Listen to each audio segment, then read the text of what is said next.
Conmigo, la tercera visitadora de la CNDH, Ruth Villanueva. Bienvenida. Buenas noches. Pues se presenta este diagnóstico de supervisión penitenciaria. Recorren, entiendo, más del 60% de los centros penitenciarios en el país. Y hay mejoras en algunos, sin embargo, tenemos todavía una calificación, un promedio mediocre, se podría decir así, porque pues hay muchas cosas que cambiar, todavía que mejorar en las cárceles. Así es, hay muchos retos todavía.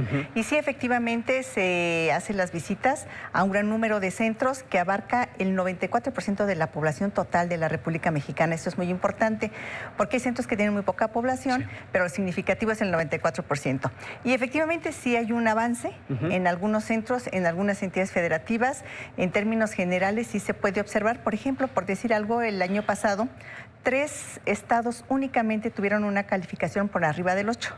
Ahora ya hubo 4, efectivamente. Y cada año hemos mejorado uno a uno, ¿no? Cada año se suma una entidad en tener calificación de 8, que es una muy buena calificación. Muy buena calificación, y se ha sumado 1. Y también por los centros que tienen por debajo de la calificación del 6, se han disminuido. Hay menos, Ahorita hay 3 nada más. El año pasado había 8.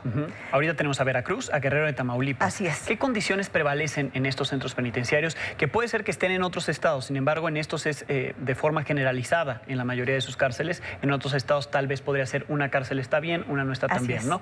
¿Qué condiciones son las que prevalecen que se deberían prestar atención? En estos 3 estados tiene una situación que tiene sobrepoblación. No tienen centros para mujeres, que es muy importante. La Comisión ha insistido mucho en la necesidad de que exista mínimamente un centro femenil por estado.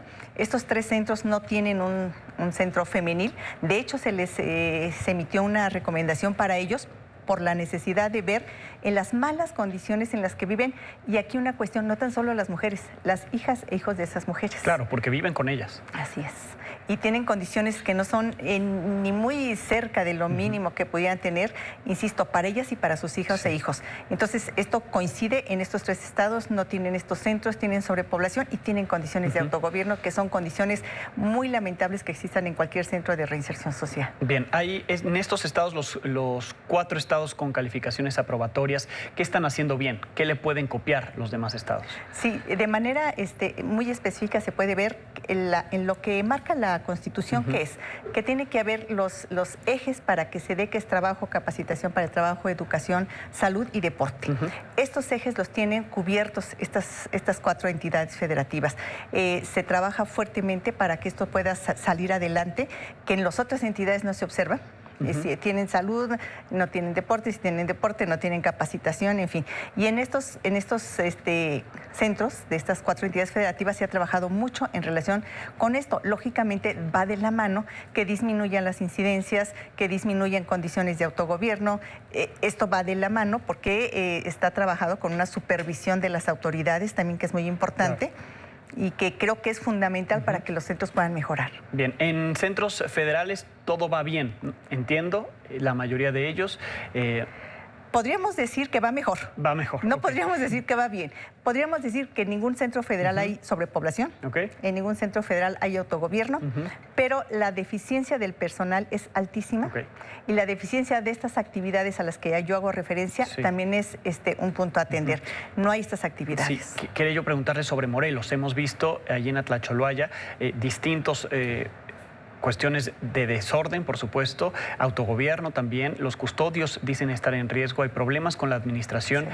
¿Qué encontraron ustedes en Morelos y qué podríamos encontrar? Entiendo que el diagnóstico terminó antes de que todo esto ocurriera, pero ¿qué diagnóstico tienen? Sí, justamente es uno de los pocos estados que van a la baja, que también es de decirlo que la mayoría va a la alta en la tendencia.